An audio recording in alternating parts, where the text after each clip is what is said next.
It was a quiet evening in the heart of the city, the kind where the hum of traffic faded into the background and the faint glow of streetlights painted everything in shades of orange and gold. Officer Mike Carter was on patrol, sipping his lukewarm coffee, his mind wandering between thoughts of his job and his family. He was used to the routine calls. A fender bender here, a noise complaint there, but nothing ever really prepared him for the unexpected. Mike's radio crackled to life, interrupting his brief moment of calm. Dispatch to Unit 4, 911, call from a child, claims it's an emergency. No address, just a phone number. Caller sounded distressed. We need you to check it out. A chill ran through him, not because of the call itself, but the faint familiarity of the voice that followed. A child's voice, trembling and scared, barely audible through the static. Please send help. My name is Danny. Mike's hand froze mid-reach for the radio. His heart skipped a beat. Danny. That was his son's name. The name echoed in his mind like a distant alarm, loud and urgent. He immediately dismissed the idea. There had to be plenty of Dannys in the city. But what were the odds? His son was home safe with his wife, or at least he should be. Still, he couldn't shake the unease crawling up his spine. Unit 4, copy. The dispatcher's voice broke through again. Mike cleared his throat, trying to steady himself. Copy that, en route. He hit the sirens, the familiar wail piercing the night as he sped through the city streets. The call was vague, no address, just a number. But he knew he could track it once he got closer. As he drove, a flood of questions raced through his mind. Why would a child call 911 without giving a clear location? Could it be a prank? Or something worse? He forced himself to focus, pushing aside the sinking feeling in his chest. Pulling over, he quickly traced the number provided by dispatch. His fingers fumbled on the keypad, and when the result popped up on the screen, his stomach dropped. The number was his personal number. It was the phone he'd given Danny just a few months ago for emergencies. Mike's heart pounded as he slammed the car into gear, now racing toward home. He tried to call his wife, Lisa, but the line went straight to voicemail. Come on, Lisa, pick up, he muttered under his breath, dialing again and again to no avail. With every passing second, the knot in his stomach tightened. Something was wrong, very wrong. His thoughts turned to Danny, his bright, curious little boy who always had 100 questions about the world. Danny had never been one to panic, not even when he scraped his knee or lost a toy. For him to call 911, to sound that scared, it had to be serious. The streets blurred as Mike pushed the speed limit, his grip on the wheel tightening with every turn. Memories of Danny flashed through his mind. His first steps, the way he'd beamed with pride after building his Legio towers, the sound of his laughter echoing through the house. The thought of his son in danger made Mike's chest ache. Finally, he turned onto his street, tires screeching as he pulled into the driveway. The house was dark, eerily quiet, except for the faint glow of the porch light. Mike's heart raced as he jumped out of the car, his hand instinctively reaching for the flashlight clipped to his belt. Danny, he called out, his voice shaky but loud enough to carry through the night. No response. As he stepped closer to the front door, he noticed it was slightly ajar. His breath hitched. Lisa always locked the door, especially when he worked late shifts. Something wasn't right. Pushing the door open, Mike's flashlight cut through the darkness, sweeping across the living room. Toys were scattered on the floor, and the television was still on, casting a soft blue glow. But there was no sign of Danny or Lisa. Then, from somewhere deep inside the house, he heard it. A faint sound, almost like a whimper.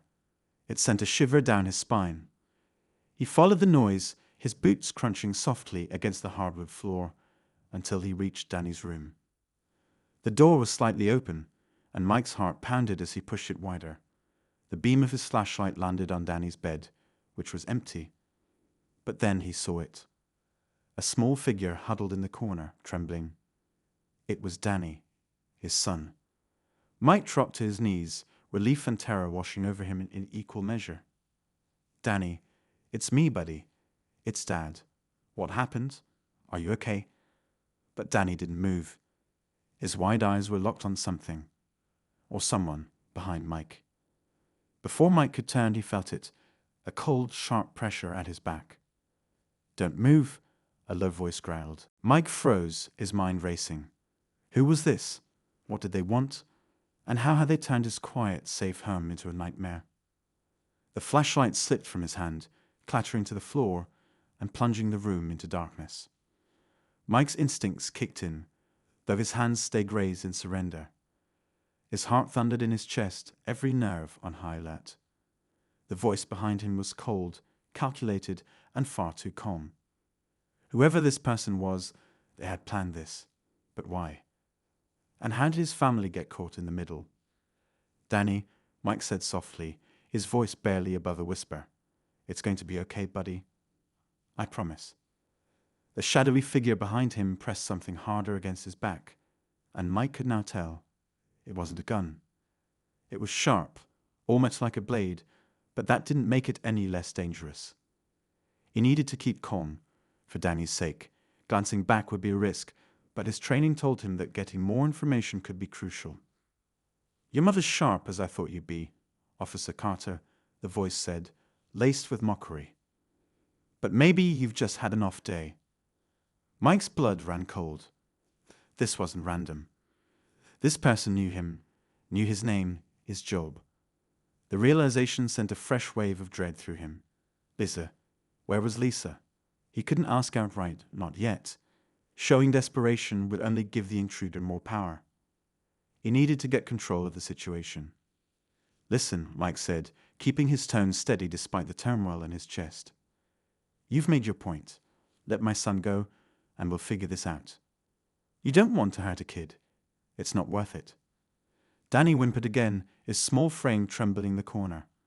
Mike wanted nothing more than to reach out and hold him, to tell him everything would be okay. But right now, he couldn't make promises he wasn't sure he could keep. The figure laughed, a low, chilling sound. "Oh, Mike, this isn't about what I want. It's about what you've taken." Taken? The word echoed in Mike's mind. What could that possibly mean? He spent every day enforcing the law, protecting people, trying to make the world a little safer. Sure, his job wasn't without enemies. Head had his fair share of run-ins with criminals. But he couldn't think of anyone who would go to these lengths. He had to keep the intruder talking. "If this is about me, leave my family out of it. We can settle this without them." Another laugh. "That's cute, but you don't make the rules tonight. You're just here to watch, and maybe, if you're lucky, to beg." Mike clenched his jaw, forcing himself to stay calm. The man wanted to rattle him, to make him lose control. But if there was one thing Mike had learned from years on the force, it was how to stay focused under pressure. He needed to buy time, figure out how to defuse the situation. "What do you want?" he asked, keeping his voice even. "Money, revenge, just tell me." The man didn't answer right away. Instead, he stepped closer, his shadow falling over Mike and Danny. "What I want," he said slowly, "is for you to understand what it feels like. To lose, to be powerless. You've taken everything from me, Officer Carter. Tonight, I take something from you." Mike's mind raced. The voice still didn't ring a bell, but the words hinted at a personal vendetta. Was this someone he'd arrested? Someone he crossed during an investigation? He had no way of knowing, not with the man staying hidden in the shadows, keeping just enough distance to remain anonymous. "Danny," Mike said gently, his eyes fixed on his son, "look at me, buddy. Just keep looking at me, okay?" Danny nodded, his tear-streaked face breaking Mike's heart. He was such a brave kid, but this was too much for anyone, let alone a child. Mike needed to protect him, no matter the cost. The man behind him seemed to notice the moment, his tone shifting. "Touching," he said, his voice dripping with sarcasm. "But all the love in the world won't save him if you don't cooperate." Mike's stomach churned, but he forced himself to speak. "Cooperate with what?" "You're going to have to be a little clearer." The man leaned in closer, and for the first time, Mike caught a glimpse of him in the dim light.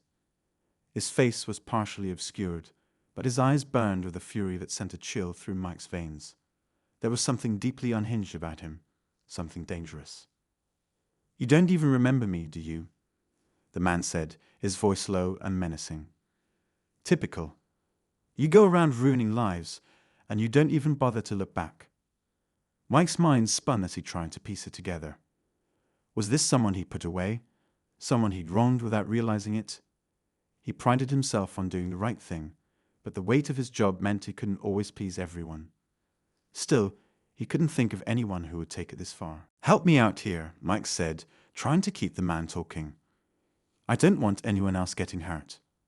Just tell me what you think I did." The man's expression twisted into a sneer. "You didn't just hurt me. You destroyed my family, my life. And now, I'm going to show you what that feels like." Mike's pulse quickened. This wasn't just about him. This was personal. But why? He racked his brain, trying to remember any case, any arrest, that might have led to this. The pieces didn't fit, and the clock was ticking. He needed a way out, a way to protect Danny and figure out where Lisa was. Every second mattered. But as the man stepped closer, his presence looming over them, Mike realized that tonight was far from over. The worst was yet to come. Mike's mind raced as he tried to stall, the weight of the situation pressing heavily on him. The man's words swirled in his head, each one hinting at a deeper grudge, a more personal vendetta. Destroyed his family.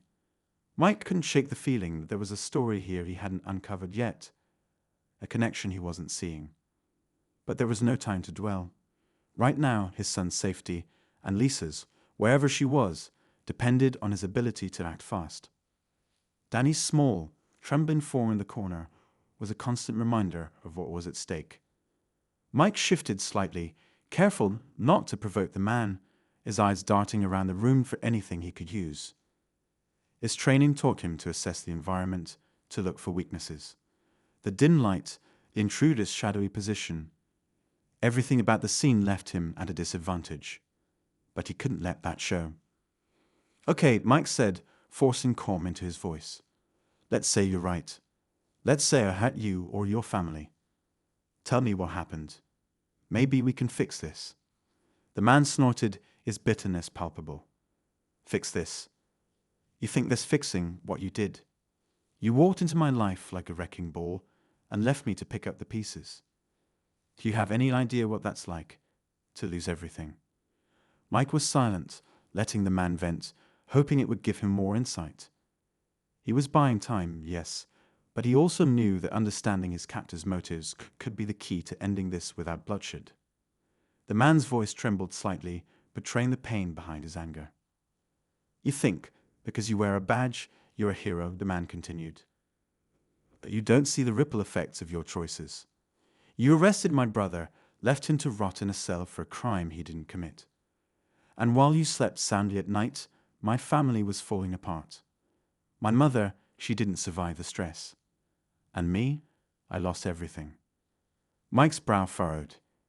He could count the number of false arrests he'd been involved in on one hand, and each had been corrected swiftly, with reparations made. Still, this man seemed convinced, his anger burning hotter than reason. Mike needed more details, needed to figure out which case this was before the situation spiraled further. "What was his name?" Mike asked, his tone measured. "Your brother. If there's been a mistake, I'll own it. But you've got to help me understand." The man hesitated, his breathing uneven. For a moment, Mike thought he might actually answer. But then the sharp pressure on his back returned, and the man's voice hardened again. "You don't get to ask questions, not after what you've done." Mike suppressed a sigh, keeping his hands steady. He needed to pivot to find another way to de-escalate. But before he could speak, Danny's small voice broke through the tension. "Daddy," he whispered, his voice cracking. "Where's Mommy?" The question hit Mike like a punch to the gut. He didn't know. And not knowing was eating away at him. He'd been so focused on the immediate threat that he hadn't allowed himself to think about Lisa, about what could have happened to her. But now, with Danny's question hanging in the air, The fear was unavoidable. The man chuckled darkly, as if reading Mike's thoughts. Ah, yes, the wife. Don't worry, she's fine for now. She's just making sure you understand how serious I am. Mike's stomach turned. Lisa was alive, that was something. But the implication that she was being used as leverage made his blood boil. He had to tread carefully. One wrong move could push the man over the edge. What do you want me to do? Mike asked, his voice low and controlled. You've got my attention. Just tell me what you want. The man didn't respond immediately. Instead, he moved toward Danny, and Mike's heart stopped. His son flinched, pressing himself further into the corner, his wide eyes fixed on the intruder. Mike tensed, every muscle in his body ready to spring into action, but the man stopped just short of touching Danny. You're going to learn, Officer Carter, the man said, his voice quiet but filled with menace. You're going to feel the helplessness I felt, the loss, and when it's over, maybe then you'll understand. Mike swallowed hard, his mind racing for solutions. The man's words were dripping with revenge, but there was something else there too, pain, raw and unchecked. He clung to the idea that there might be a way to reason with him, to find common ground. But time was running out, and the man's unpredictability made every second more dangerous. Then a new thought struck Mike, one that sent a shiver down his spine. If this man was willing to go to such lengths, to invade his home and hold his family hostage, what else was he capable of? Was this truly just about revenge, or was there a deeper plan at play? And most importantly, how far would the man go to make his point? The house seemed to close in around them, every creak of the floorboards amplifying the tension. Mike's eyes flickered to the hallway, to the phone he knew was just out of reach. If he could distract the man for even a few seconds, he might be able to make a move. But that meant taking a risk, one that could backfire horribly. For now, he stayed still, every instinct telling him to wait for the right moment. Danny's safety came first. Whatever this man's plan was, Mike would have to outthink him, to find a way to turn the tables before it was too late. The stakes had never been higher, and the night was far from over. The room was suffocatingly quiet, save for the steady ticking of the wall clock. Mike could feel every second slipping away, each one amplifying the weight of his choices. He had no idea what the man's endgame was, but the look in his eyes, a volatile mix of anger and despair, made one thing clear. This wouldn't end on its own. He had to act, but how?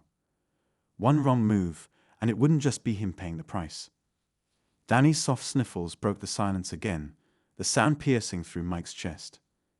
His son was so small, so vulnerable, and yet his presence was the only thing grounding Mike in this moment. He forced himself to take a slow, steadying breath. If he let the fear take over, they didn't stand a chance. The man, still hovering near Danny, seemed to relish the tension. He wasn't rushing anything, which only made Mike more uneasy. This wasn't someone acting on impulse. This was methodical, deliberate, and that scared Mike more than any weapon ever could. You've been awfully quiet, officer, the man said suddenly, his tone almost mocking. I figured you'd be full of ideas, trying to talk your way out of this. But maybe you finally realized you're not in control. Mike clenched his fists, his jaw tightening. I'm not going to do anything that puts my son at risk, he said carefully. You've made your point. You've got me right where you want me. But this isn't about Danny. Let him go, and you can have whatever you need from me. The man tilted his head, his lips curling into a grim smile. Still trying to play the hero, huh? You think you can bargain with me? That I'll just let the kid walk out of here because you asked nicely? Mike didn't answer. He needed the man to keep talking, to reveal more about his plan, his motives. The more he said, the more Mike could work with. The man seemed to sense his strategy, his expression darkening. No, the man said, his voice dropping to a dangerous tone. You don't get to dictate the terms. Tonight, you're the one who listens. You're the one who waits. Mike swallowed hard, forcing himself to stay calm. He couldn't lose focus, not now. He glanced briefly at Danny, locking eyes with his son. It's okay, buddy, he said softly. Just stay right there. I'm here. The man laughed, a harsh sound that filled the room. Touching. But your words don't mean much right now, do they? Not when you're as helpless as the rest of us. There was that word again. Helpless. It seemed to fuel everything the man was doing, every choice he'd made to get to this moment. Mike wanted to press him, to dig deeper into what was driving him. But he couldn't risk pushing too far. The man's emotions were like a powder keg, and one spark could set everything off. The sound of a phone vibrating broke through the tension, and for a moment, everyone froze. Mike's eyes darted to the source, the phone on the kitchen counter just a few feet away. It was his work phone, and the caller ID flashed the number for dispatch. They were checking in, wondering why he hadn't reported back. His gut told him to answer, to find a way to signal for help. But the man's sharp glare stopped him. Don't even think about it, the man warned, his voice low and menacing. Mike raised his hands slightly, a gesture of surrender. All right, I won't touch it. Just don't hurt anyone. The phone stopped ringing, the silence that followed almost deafening. But Mike knew it wouldn't be long before they tried again. Dispatch wouldn't ignore a missed check-in, especially during a call involving a child. It was only a matter of time before backup came looking for him. He just had to keep things from escalating until then. The man seemed to sense Mike's thoughts, his eyes narrowing. You're hoping someone will come for you, aren't you? That your buddies at the precinct will burst in here and save the day. Mike didn't respond. He knew better than to confirm or deny. The man's paranoia was already high, and feeding it wouldn't help. Instead, he shifted his weight subtly, testing the distance to the kitchen. It was too far to risk a move now, not without putting Danny in more danger. But the man was distracted, pacing back and forth as he worked himself into a frenzy. They won't get here in time, the man muttered, almost to himself. And even if they do, they won't stop me. You need to understand, Carter, this isn't about them. This is about asterisk, you asterisk. About making you feel what I felt. Mike's mind raced as he tried to piece together the man's story. A brother in prison, a family torn apart. There were dozens of cases that fit parts of the puzzle, but none that connected everything. Still, the man's rage was real, his pain palpable. Mike needed to find a way to reach him, to break through the anger before it was too late. You're right, Mike said cautiously. I can't imagine what you've been through. Losing your family, feeling powerless, it's not fair. But this isn't the way to fix it. Hurting my family won't bring yours back. The man's eyes flashed with anger, and for a moment, Mike thought he'd gone too far. But then the man stopped pacing, his shoulders sagging slightly. For the first time, there was a flicker of something other than hatred in his expression, hesitation, doubt. You don't get it, the man said, his voice cracking. It's not about fixing it. It's about making you pay. Mike seized the moment, his voice calm but firm. You're better than this. You're angry, and you have every right to be. But this isn't who you are. You don't want to hurt anyone, not really. The man didn't respond, his jaw tightening as he looked away. The silence stretched, heavy with tension. Mike could feel the shift, the fragile balance between hope and disaster. He needed to act, but the timing had to be perfect. One wrong move, and everything would come crashing down. As the clock ticked on, Mike's focus sharpened. The man's grip on control was slipping, his emotions threatening to overwhelm him. And Mike knew, one way or another, this night was coming to a head. The man's silence stretched, and for a brief moment, Mike thought he might be breaking through. But then, as quickly as the hesitation appeared, it vanished. The man's expression hardened again, his posture stiffening like a storm ready to unleash. Mike braced himself, every instinct warning him that something was about to change. The sound of a door creaking upstairs jolted everyone. Mike's heart leaped, his first thought racing to Lisa. Could she have escaped wherever she was being held? The man's head whipped toward the noise, and for the first time, a flicker of uncertainty crossed his face. Who else is here? He demanded, his voice sharp, almost panicked. Mike saw an opening, a crack in the man's composure, and he leaned into it. "You tell me," he said carefully. "You've been calling the shots, remember?" Maybe he missed something. The man's eyes narrowed, his grip on the blade tightening. For all his planning, it was clear he hadn't accounted for this. Whatever was happening upstairs wasn't part of his carefully crafted scheme, and Mike could see it rattling him. Danny, still huddled in the corner, looked toward the ceiling, his wide eyes filled with confusion and fear. "Daddy," he whispered, his voice trembling. "Is that Mommy?" "I don't know, buddy," Mike said, his voice steady but soft. "Stay where you are, okay? Everything's going to be all right." The man turned back to Mike, his expression a mix of anger and suspicion. "If you're playing games with me, Carter, I swear." Another creak interrupted him, louder this time, followed by a faint, almost imperceptible shuffle. Whoever, or whatever, was upstairs was moving. The tension in the room thickened, every sound amplified in the silence. Mike's mind raced with possibilities. If it was Lisa, she might be trying to find a way to help. But if it wasn't her, then who? The man took a step toward the stairs, his attention divided now between Mike and the unknown presence above. For the first time, he seemed unsure, his confidence shaken. It was a dangerous shift. An unstable man with a plan was one thing, but an unstable man caught off guard was another entirely. "Stay here," the man barked, pointing at Mike with the blade before moving toward the hallway. His movements were cautious, his head tilted slightly as if trying to catch another sound. Mike's mind raced. The man's focus was split now, his control slipping further with each passing second. It was a gamble, but Mike knew this might be his only chance to act. He shifted his weight subtly, testing the distance between himself and Danny.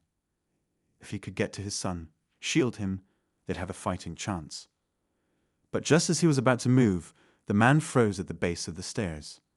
A voice rang out, soft but clear, cutting through the silence like a knife. "Mike." Mike's breath caught in his throat. It was Lisa. Her voice was shaky, but unmistakable. Relief flooded him for a split second before the gravity of the situation pulled him back. She was alive, but she was walking straight into danger. The man spun around, his face a mask of fury. "What did you do?" He snarled, his voice rising. "Who's up there?" Mike held his ground, his mind working overtime. He had to keep the man's attention on him, to give Lisa a chance to escape or find cover. "I didn't do anything," he said firmly. "You said she was fine. Looks like you were telling the truth." The man's eyes darted back to the stairs, his grip tightening on the blade. She wasn't supposed to. He cut himself off, his frustration boiling over. This wasn't part of the plan. Mike seized the moment. "Your plan's falling apart," he said, his tone measured but pointed. "Let her go. Let all of us go. It's over." But the man shook his head, his jaw clenched. "No, it's not over. Not until you understand." Another creak on the stairs drew his attention back, and Mike's pulse quickened. Lisa's shadow appeared at the top of the staircase, her figure barely visible in the dim light. She was holding something. A phone. Mike realized with a jolt that she managed to call for help. The man didn't notice right away, too focused on his own turmoil. But it wouldn't be long before he did. Mike needed to act now, before the fragile balance tipped further into chaos. He glanced at Danny, his son's wide eyes locked on him, and gave a slight nod. It was subtle, almost imperceptible, but Danny seemed to understand. He shifted slightly, preparing to move if Mike gave the signal. The man turned back to Mike, his expression darkening. "You think this changes anything?" He spat, his voice trembling with rage. "You think you've won?" Mike met his gaze, his own resolve hardening. "I think it's over," he said. "You're out of time." The man's jaw tightened, his eyes flickering between Mike and the stairs.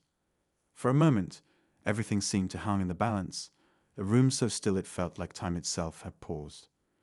Then, with a sudden burst of movement, the man turned and bolted up the stairs, his footsteps heavy on the creaking wood. "Lisa," Mike shouted, the word tearing from his throat, as he surged forward, scooping Danny into his arms. The sound of a struggle erupted from above, followed by a loud crash that shook the house. Mike's heart pounded as he raced toward the stairs, Danny clutching tightly to his neck. The situation was spiraling out of control, and the stakes had never been higher. Whatever was happening upstairs, it would decide everything. Mike reached the top of the stairs, his breath coming in sharp, shallow gasps. He set Danny down just inside the bedroom door, whispering, "Stay here and don't come out no matter what." Danny nodded, his tear-streaked face full of trust and fear. Mike had no time to second-guess his decision. The crashing sounds continued, accompanied by Lisa's muffled shouts and the man's furious yelling. He pushed into the hallway, moving quickly but carefully, his heart thundering as he followed the noise to the master bedroom. The door was slightly ajar, and through the gap, he could see the man grappling with Lisa. She was holding onto the phone with all her strength, trying to shield it from his grasp. Mike's blood boiled at the sight, but he forced himself to think clearly. Rushing in blindly could make things worse. He needed to end this now. Before Mike could act, the man managed to wrench the phone from Lisa's hands, throwing it against the wall with a sharp crack. "I told you," the man shouted, his voice shaking. "This wasn't supposed to happen. You weren't part of this." Lisa stumbled back, her eyes darting toward the door. She saw Mike and froze, her expression shifting to one of cautious hope. Mike nodded subtly, signaling her to stay calm. The man hadn't noticed him yet, too consumed by his spiraling emotions. "You've made your point," Lisa said, her voice steady despite the fear in her eyes. "You've got its attention. You don't need to hurt anyone else." The man laughed bitterly, running a hand through his disheveled hair. "Hurt anyone else? You think I wanted this? You think I wanted to become the villain in my own story?" He turned away from her, pacing furiously, giving Mike the opening he needed. With practiced precision, Mike stepped into the room, his voice cutting through the tension like a blade. "It's over. Let her go." The man froze, his back to Mike. For a long moment, he didn't move, didn't speak. Then slowly he turned around, the blade in his hand catching the dim light.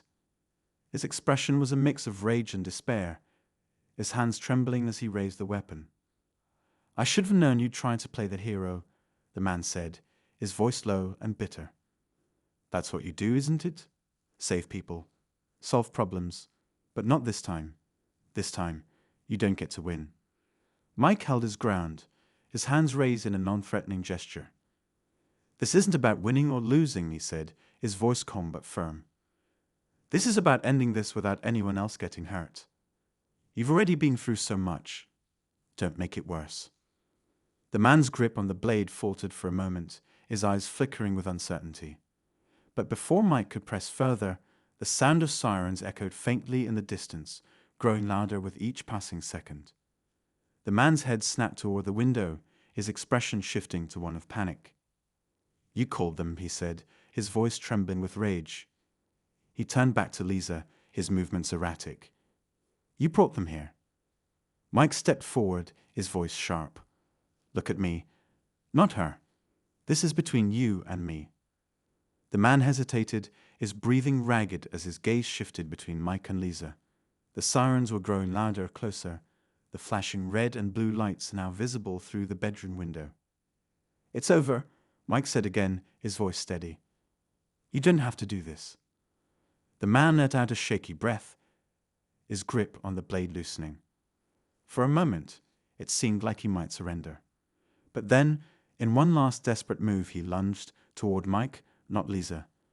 Mike reacted instantly, years of training kicking in as he sidestepped the attack and grabbed the man's wrist, twisting it just enough to force him to drop the weapon.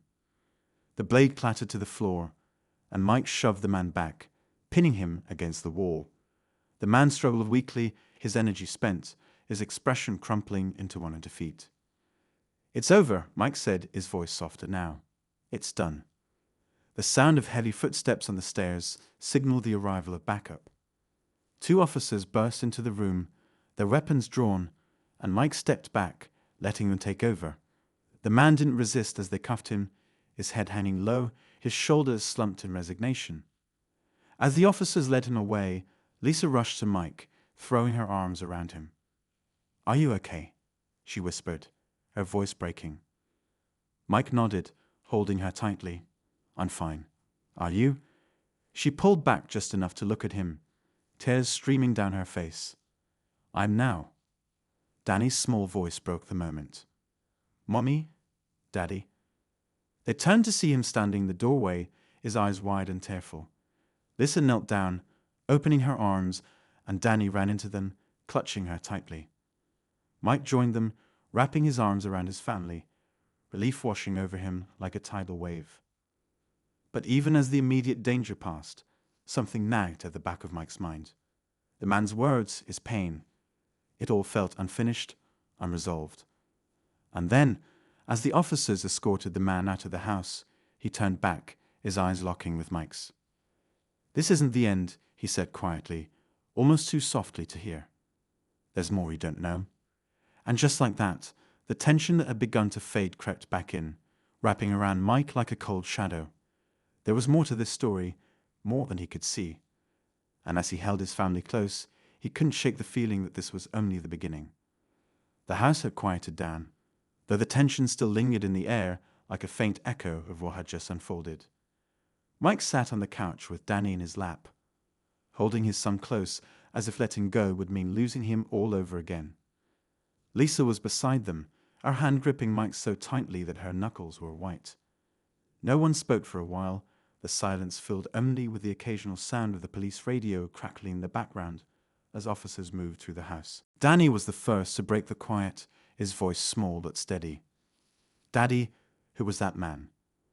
Why was he so mad at you?" Mike swallowed hard, unsure how to answer. How do you explain something so complex, so tangled with pain and misunderstanding, to a child? "He was someone who was very upset, Buddy," he said gently. "He thought I hurt his family, but he got confused. He was just lost." Danny nodded slowly, his little arms tightening around Mike's neck. "But we're okay now, right?" Mike kissed the top of his son's head, his voice firm. "Yes, we're okay, I promise." Lisa let out a shaky breath, her grip on Mike's hand loosening slightly. "The police are still going to be here for a while," she said softly, her voice laced with exhaustion. "They said they need statements, evidence, all of that." Mike nodded, glancing toward the kitchen where several officers were gathered. The man, whose name Mike had overheard was Alan, had been taken into custody, but his cryptic parting words still gnawed at Mike's thoughts. What more was there to know? And why had Alan seemed so sure that this wasn't over? As if sensing Mike's unease, Lisa rested her head on his shoulder. "You saved us," she whispered. "You kept us safe." Mike looked at her, his heart heavy with the weight of everything that had happened. "I couldn't have done it without you, calling for help, distracting him. You were incredible." Lisa smiled faintly, though her eyes remained clouded with worry. Do you think he was telling the truth? About this not being the end? Mike hesitated, his mind replaying every word Alan had said during the ordeal.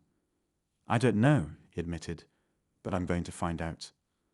The following days were a blur of police reports, sleepless nights, and piecing together the fragments of Alan's story. Through hours of interviews and digging through old case files, Mike began to unravel the threads of what had driven Alan to such a breaking point. It turned out that Alan's brother, a man named Greg Walters, had been arrested years ago on charges of armed robbery and assault. Mike vaguely remembered the case. It had been one of his first big arrests as a rookie officer. Greg had been found guilty and sentenced to 15 years in prison. But what Mike hadn't known was the fallout that followed. Alan had been left to care for their aging mother alone, struggling to keep their family together while grappling with his own feelings of helplessness and loss. Alan's anger wasn't just about Greg's imprisonment. It was about everything that had come after, the isolation, the financial strain, the belief that the system had failed them. He blamed Mike, the officer who had put Greg away, for all of it. And somewhere along the line, that blame had turned into an obsession. But there was another layer to the story, one that made Mike's stomach twist. Alan had been convinced that Greg was innocent, that the evidence against him had been fabricated. While there was no proof to support Alan's claims, the possibility left Mike unsettled. Had he missed something all those years ago? Had an innocent man been punished, or the real culprit walked free? The doubts crept in, whispering questions Mike didn't want to answer, but he couldn't ignore them. He owed it to his family, to himself, and even to Alan to make sure justice had truly been served. One evening, as the sun dipped below the horizon, Mike sat at his desk in the precinct, poring over the old case files. Every detail felt like a puzzle piece, and he was determined to see the full picture. Lisa called to check in, her voice a steady reminder of why he was doing this. "How's it going?" she asked, her tone warm but tinged with concern. "Slow," Mike admitted, "but I think I'm getting somewhere. There's something about the witness testimony that doesn't sit right. I'm going to dig deeper." Lisa was quiet for a moment. "Just don't lose yourself in this, okay? You already did everything you could back then. Don't let this man's anger make you doubt yourself." Mike sighed, running a hand through his hair. "I just want to be sure, if there's even a chance he was right." "Then you'll find out," Lisa said firmly. "But don't forget what you've already done. You kept us safe, Mike. You protected our family." Her words gave him the strength to keep going, even as the hours stretched into the night. And eventually, he found what he was looking for: a discrepancy in the evidence that hadn't been noticed during the original investigation. It wasn't definitive proof of Greg's innocence, but it was enough to warrant a closer look. Mike froze, his mind racing. Who was this? What did they want? And how had they turned his quiet, safe home into a nightmare?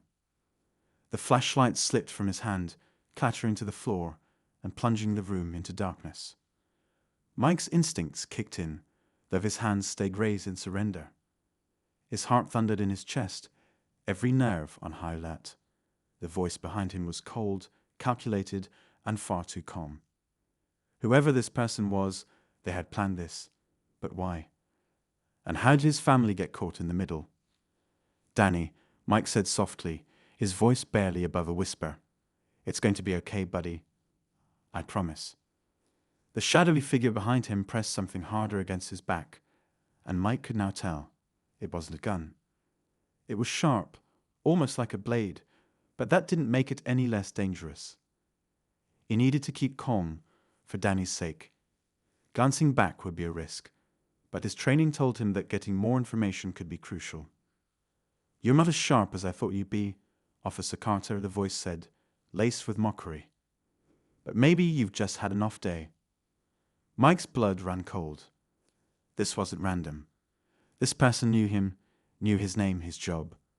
The realization sent a fresh wave of dread through him. Lisa. Where was Lisa? He couldn't ask outright, not yet.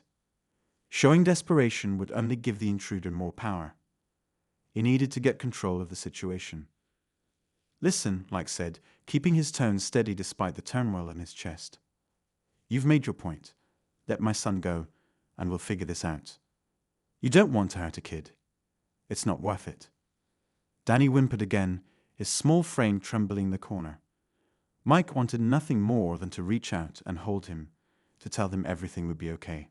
But right now, he couldn't make promises he wasn't sure he could keep. The figure laughed, a low, chilling sound. "Oh, Mike, this isn't about what I want. It's about what you've taken." "Taken?" The word echoed in Mike's mind. What could that possibly mean? He spent every day enforcing the law, protecting people, trying to make the world a little safer. Sure, his job wasn't without enemies. He'd had his fair share of run-ins with criminals. But he couldn't think of anyone who would go to these lengths. He had to keep the intruder talking. "If this is about me, leave my family out of it. We can settle this without them." Another laugh. "That's cute, but you don't make the rules tonight. You're just here to watch. And maybe, if you're lucky, to beg." Mike clenched his jaw, forcing himself to stay calm. The man wanted to rattle him, to make him lose control. But if there was one thing Mike had learned from years on the force, it was how to stay focused under pressure. He needed to buy time, figure out how to defuse the situation. "What do you want?" he asked, keeping his voice even. "Money? Revenge? Just tell me." The man didn't answer right away. Instead, he stepped closer, his shadow falling over Mike and Danny. "What I want," he said slowly, "is for you to understand what it feels like. To lose, to be powerless. You've taken everything from me, Officer Carter. Tonight, I take something from you." Mike's mind raced. The voice still didn't ring a bell, but the words hinted at a personal vendetta. Was this someone he'd arrested? Someone he'd crossed during an investigation? He had no way of knowing, not with the man staying hidden in the shadows, keeping just enough distance to remain anonymous. "Danny," Mike said gently, his eyes fixed on his son. "Look at me, buddy. Just keep looking at me, okay?" Danny nodded, his tear-streaked face breaking Mike's heart. He was such a brave kid, but this was too much for anyone, let alone a child. Mike needed to protect him, no matter the cost. The man behind him seemed to notice the moment, his tone shifting. "Touching," he said, his voice dripping with sarcasm. "But all the love in the world won't save him if you don't cooperate." Mike's stomach churned, but he forced himself to speak. "Cooperate with what?" "You're going to have to be a little clearer." The man leaned in closer, and for the first time, Mike caught a glimpse of him in the dim light. His face was partially obscured, but his eyes burned with a fury that sent a chill through Mike's veins. There was something deeply unhinged about him, something dangerous. "You don't even remember me, do you?" the man said, his voice low and menacing. "Typical. You go around ruining lives, and you don't even bother to look back." Mike's mind spun as he tried to piece it together. Was this someone he'd put away, someone he'd wronged without realizing it? He prided himself on doing the right thing, but the weight of his job meant he couldn't always please everyone. Still, he couldn't think of anyone who would take it this far.